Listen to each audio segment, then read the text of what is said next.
বাবার বাড়ি থেকে আমার কিন্তু আজ চলে যাবার কথা ছিল, কিন্তু আজকে যাইনি। কেন বলো তো?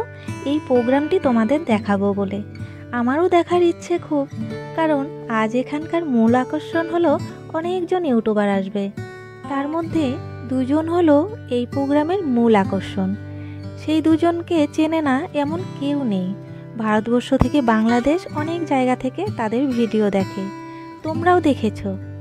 আমি কিন্তু প্রথমে এতটা চিনতাম না, তারপর যখন জানতে পারলাম দেখলাম তার মিলিয়ন মিলিয়ন ভিউজ। তোমরা তো তাকে চেনো হয়তো। সে হলো প্রীতম রয় আর শ্রেয়া অধিকারী, বং মিডিয়া উজ্জ্বলের বোন জামাই। এখনও চিনতে পারোনি? আরে ওই যে গানটি আছে না, গোলাপ ফুলের কাটা আমার বন্ধু সাদা মাটা, ওই গানেরই হিরো হিরোইন। এখন বাজে 9:30 আর মূল অনুষ্ঠান শুরু হবে 10টা থেকে। এখনও হাতে আধ ঘন্টার সময় আছে। আর এর মধ্যেই কিন্তু আমার পিসির মেয়েও উঠবে গান গাইতে। খুব সুন্দর গান গেয়েছে জানো তো, তোমাদেরকে শোনাবো। তোমরা কিন্তু অবশ্যই কমেন্টে জানাবে কেমন গান গেয়েছে। আর এখন যে গাইছে সে কিন্তু আমাদের গ্রামেরই ছেলে। সেও খুব সুন্দর গান গেয়েছে, কিন্তু সমস্তটা যদি গান দেই তাহলে তোমাদের আবার ভালো লাগবে না, তাই একটু প্রোগ্রাম সম্পর্কে তোমাদেরকে জানাতে এলাম। আর আমরা জানো তো পুরো দল বেঁধে পাড়ার লোক সবাই এসেছি। কী যে মজা হয়েছে, কারণ গ্রামের রাস্তা তো একটু ভয়ানক, রাতের বেলায় ভয় ভয় লাগে। জানোই তো চতুর্দিকে শুধু মাঠ ঘাট, এর মধ্যেই অন্ধকার, তার মধ্যে আবার মহাকালও বের হয়, তাই সবাই মিলে আসাতে ভয়টাও কিন্তু কম লাগে। এখানে দেখতেই পাচ্ছ এরা সবাই আমরা একসঙ্গে এসেছি।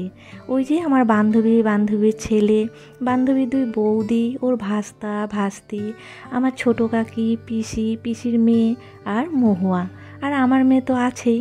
তাহলে বুঝতেই পারছো কতজন মিলে এসেছি। পুরো রাস্তা হই হই করতে করতে এসেছি। খুব মজা হয়েছে জানো তো। তবে একটা কারণে মনটি ভীষণ খারাপ হয়ে গিয়েছিল। আমার পিসির মেয়ে 2টো গান কিন্তু সিলেক্ট করেছিল, তার মধ্যে সবচেয়ে ভালো গানটি পরে গাইবে বলে প্রথমে একটি বাংলা গান নর্মাল সেটি গেয়েছে, কিন্তু পরে আর সময় পায়নি ওই দ্বিতীয় গানটি গাওয়ার, কারণ প্রীতম রয় চলে এসেছিল, তাই ওই গানটি আর গাইতে পারেনি। তাই একটু ওরও মন খারাপ হয়ে গিয়েছে, সাথে আমাদেরও। তবুও যে গানটি গেয়েছে একটু জানিও কেমন হয়েছে। আর ওই সময়টিতে আমি কোনো ভয়েস ওভার করবো না।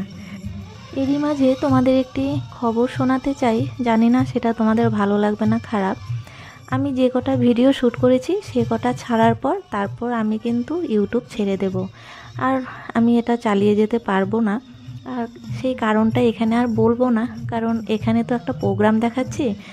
থাক না, এখানে আর দুঃখের কথা নাই বা বললাম। আর এখনই আমার বোনের গান শুরু হয়ে যাবে, তো সেটি দেখো আর একটু আনন্দ নাও। অবশ্যই জানাবে কেমন করেছে আমার বোন গানটি। আর ওই যে দেখো ও এখন যে গান করবে সেটি এখানে দিচ্ছে, কারণ এখানে তো আর অর্কেস্ট্রা নেই, তাই ওরাই কিন্তু মিউজিকটা বাজাবে এখানে ক্যাসেটে, আর ও গান গাইবে। সঙ্গীত পরিবেশন করবার জন্য আসেন অলিভার রায়, তাকে ক্লাবের পক্ষ থেকে জানাই শুভ দীপাবলির আন্তরিক প্রীতি ও শুভেচ্ছা। Hello hello hello hello.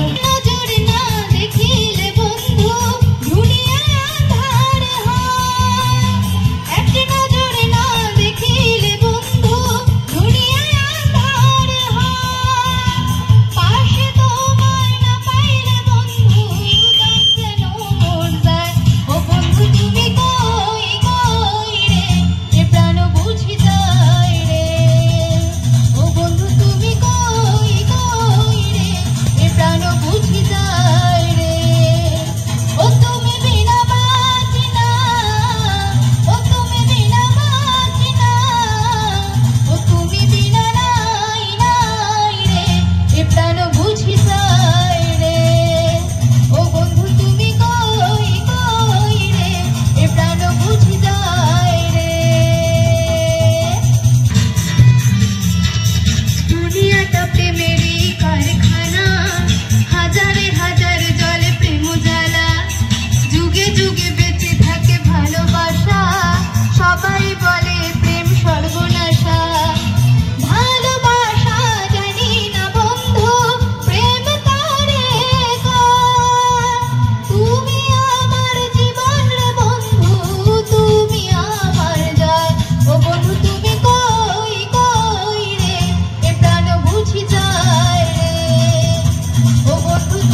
দিলাম না, কারণ জানি না কপিরাইট আসবে কি না, যেহেতু ওই মিউজিকটা ক্যাসেটে বাজছে, গানটি বোন গাইছে, তবুও একটু ভয়ে ভয়েই গানটি একটু কেটে কেটে দিলাম।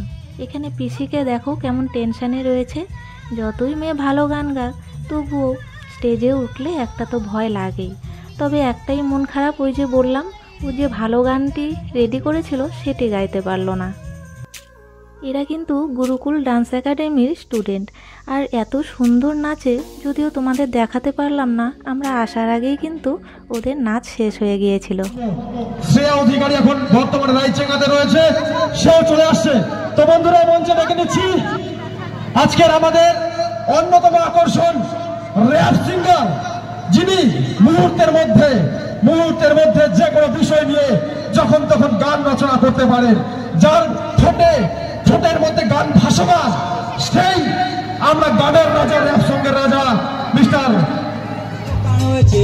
পালাকাটা পালাকাটা পালাকাটা আমার হোম টাউন পালাকাটা পালাকাটা পালাকাটা পালাকাটা আমার হোম টাউন পালাকাটা হারে গেছে কত আছে নিউ পালাকাটা গরিব বলে পাই না ভালো ভিউ ডিজে ওখানে পৃথিবী নতুন লোকে পালাকাটার ভালোবাসা চায় বুকে সবাই শুনো পারফোর্স, সবাই শুনো পারফোর্স, সবাই শুনো পারফোর্স। উত্তরবঙ্গের বিখ্যাত ইউটিউবার, যাকে সারা ভারতবর্ষ এবং সংলগ্ন বাংলাদেশের মানুষেরা ভালোভাবে চেনেন, সেই মিস্টার প্রীতম রায় মঞ্চে আসছে। মিস্টার প্রীতম রায়কে জোরদার হাততালি হবে।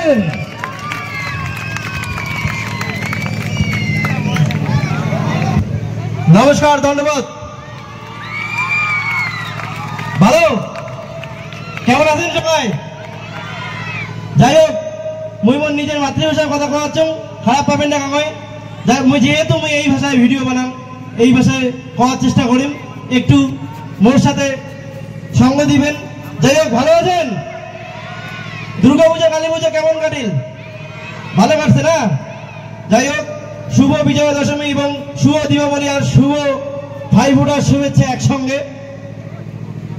শিশিরগড়ের এই জায়গাটা সত্যি খুব ভালো লাগে হচ্ছে এই মঞ্চে, বিশেষ করে এই ক্লাবের প্রতিটা সদস্যকে অসংখ্য ধন্যবাদ জানান এত সুন্দর একটা মঞ্চ দিবার জন্য। আমার ভালোবাসা না থাকলে এমন হয় না। আর সত্যি বলতে আজকে অনেক অনুষ্ঠান ছিল, সেই অনুষ্ঠানের মাঝেও এই অনুষ্ঠানে আসা এটা আমার একটা ভাগ্যের বিষয়, আর তোমার সামনে আসা এটা একটা ভাগ্যের বিষয়। Thank you so much. যাই হোক, কথা বলেন না, অনেকে কমেন্ট করে আমি জানো আমার রিসেন্ট যে ডেইলি ব্লগগুলো দেখে, প্লাস আমার গানের ভিডিও দেখেন তো নাকি? একসাথে একটা গান হবে জ্যোৎস্না ডান্স তো হবে ধামাকা। জ্যোৎস্না রাতি চাঁদের আলো দুইজনে করিম দেখা দুইখানে কর। সবাই একসাথে। এই গানটিও কিন্তু ওদেরই করা, তোমরা কারা কারা শুনেছো বলো তো। আর অনেক পারফর্ম করেছে ওরা ওদের গানের, তবে মুখে কম গান করেছে, নাচেই বেশি করেছে। কাছের থেকে অনেকটাই তুলেছি, আর ওদের সঙ্গে সেলফিও তুলেছি, কিভাবে কি করলাম আর ওরা কি পারফর্ম করলো সমস্তটাই একদম কাছের থেকে তোমাদেরকে এর পরের ভিডিওতে দেখাবো। তো চলো, আজকে আর বেশি বাড়াবো না, ভিডিওটা এখানেই শেষ করছি। সবাই সুস্থ থাকো, ভালো থাকো, দেখা হচ্ছে পরের ভিডিওতে। তবে এরপরে আর কটা ভিডিও দেব সেটা জানি না। আমি বুঝাইছিলাম তোমার কোন কোন জায়গায় ব্যথা গো বান্ধবী। আচ্ছা, আমার গানগুলো যখন শোনো তখন মনে হয় না যে আমি শুধু কেন নাচের গানই বানাই? এটা কি মনে হয় যে আমি কেন সবসময় নাচের গান বানাই? আসলে আমি ছোটবেলা থেকে ওই নাচ খুব পছন্দ করতাম। মানে নাচ ছাড়া আমি কিছু বুঝতাম না। আমি টিভিতে সবসময় নাচ দেখতাম, বাবা মা জোর করে আমাকে পড়াশোনায় বসাতো, বসতাম। কারণ বাবা মার কথা না শুনলে তো হবে না, বাবা মা আমাদের কাছে গুরুজন, ঠিক আছে? তাই কথা শুনতাম।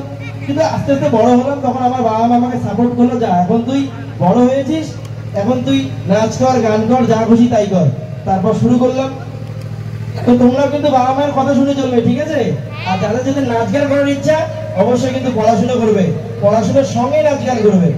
এটুকু আমার তরফ থেকে বলার কিন্তু তোমাদের, ঠিক আছে? আমরা বাবা মা তোমাদের বলছে যে আমার ফ্যানরা যেন শুধু নাচ গানই করে না, পড়াশোনাও যেন করে। কারণ শ্রেয়া যে আছে, সে কিন্তু পড়াশোনা করে এত দূর এসেছে, তারপর নাচ গানে এসেছে, এখনো মাস্টার্স কমপ্লিট করছে। আমিও অনেক দূর পড়াশোনা করেছি, আমার ম্যাথামেটিক্সে গ্রাজুয়েশন, তারপরে এই মাস্টার্সে ভর্তি হয়েছি। আমি এইগুলো কথা কেন বলছি? সবাই ভাবে যে শিল্পীরা শুধু গান করে বেড়ায়, বাউদিয়া হয়। শিল্পীরা বাউদিয়া হয় না, সব শিল্পী বাউদিয়া হয় না। আমরা পড়াশোনা করে, নাচ গান করে আজকে এই জায়গায় এসেছি। আমরা শিল্প শিক্ষায় যেমন শিক্ষিত, তেমন মানসিক শিক্ষায় শিক্ষিত এবং উচ্চ শিক্ষায়ও শিক্ষিত। আমি চাই